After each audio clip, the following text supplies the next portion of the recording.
Good morning, listeners of Hot Topic and Fresh News. Today, the 27th of April, 2024, and we have some pressing news for you.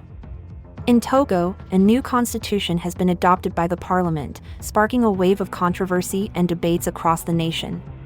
This significant change transitions the country from a presidential to a parliamentary regime, an alteration that has been criticized by opposition leaders as an attempted power grab by President Faure Gnassingbé. The timing of this constitutional revision is critical as it arrives just days before Togo's upcoming regional and legislative elections, raising concerns about the governance of these elections under two different constitutions. Critics, including civil society groups and human rights advocates, are calling this move a deceit and a coup against democratic principles. Meanwhile, the governing party and some opposition factions see it as a necessary step towards good governance and development. This controversial shift in Togo's political landscape is a developing story that we will continue to monitor closely. Hello, everyone! This is Emily coming to you live from New York City. And this is David, joining you from San Francisco. You're tuned into Hot Topic and Fresh News, bringing you the most pressing news topics of the day. Make sure to subscribe and turn on notifications so you never miss an update. Straight to the hot topics.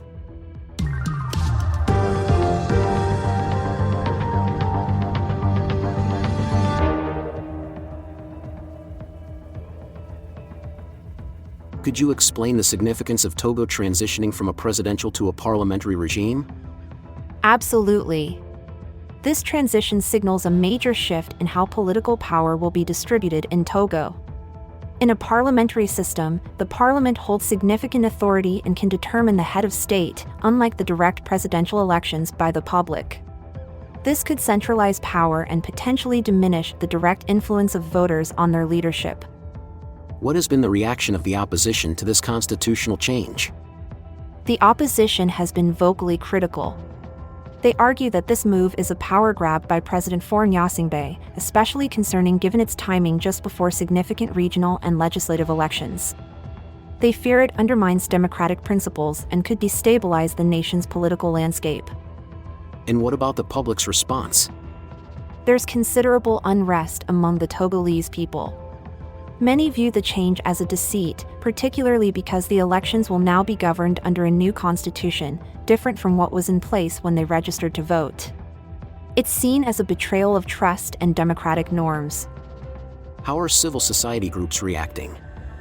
Civil society groups, alongside human rights advocates and university professors, are demanding the immediate withdrawal of the constitutional changes.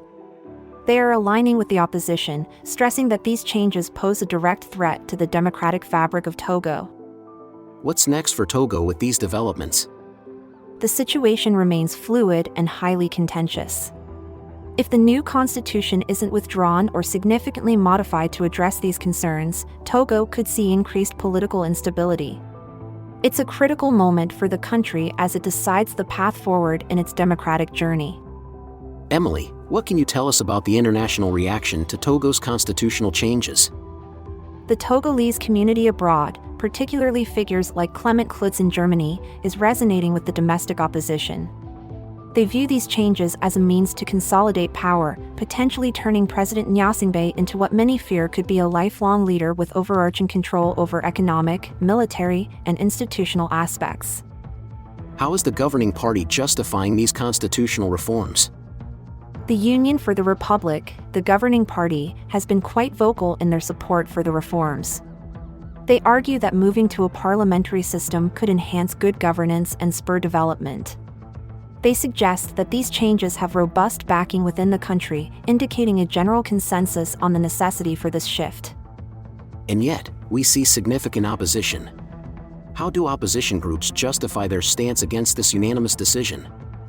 Opposition groups and many civil society leaders see this as an undemocratic power grab masked as reform. They're advocating for political alternation and see these changes as stifling their ability to bring about change in leadership. Despite the ruling party's claim of widespread support, there's a clear and vocal challenge to this narrative from several corners. Is there any part of the opposition that supports the changes? Interestingly, yes. Some members of the opposition, like Sena Alapui from the Union of Forces for Change, believe that trying a new governance approach might be beneficial. They argue that it's worth experimenting with a system that could potentially bring the Togolese people closer together, suggesting that not all opposition parties are entirely against the idea of constitutional change. What are the potential implications of these developments for Togo's future?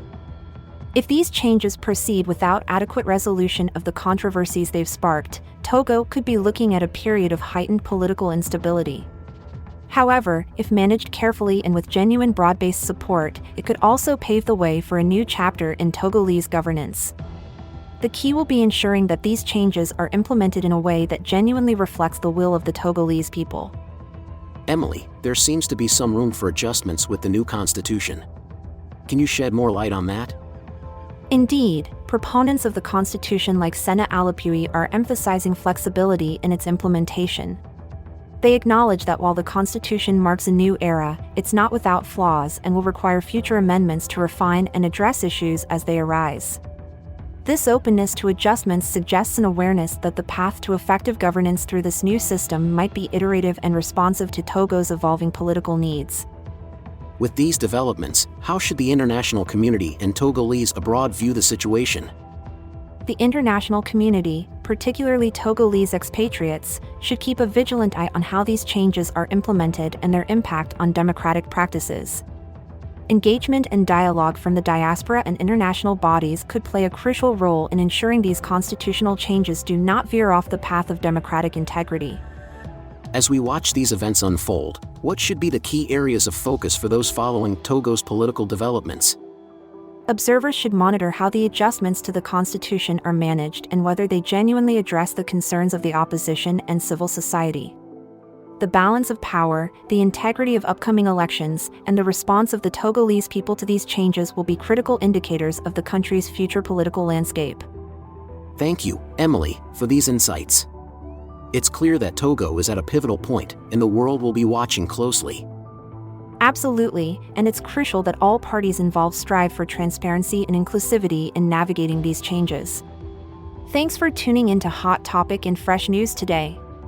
We explored the complex political landscape of Togo and its implications for democracy. We appreciate your engagement and look forward to your feedback. Don't forget to subscribe, hit that notification bell, and share our content across your social networks. Your support and interaction are crucial to us. And remember, we're here bringing you the freshest insights every day. Make sure you don't miss out on our upcoming discussions, they're bound to be just as enlightening. I might even throw in a joke or two next time to keep things lively. Thank you once again for joining us. We're eager to bring you more analyses and discussions in our next episodes. Until then, keep the conversations going and stay curious. Stay in the loop, keep your eyes on the news, our channel's content will amuse.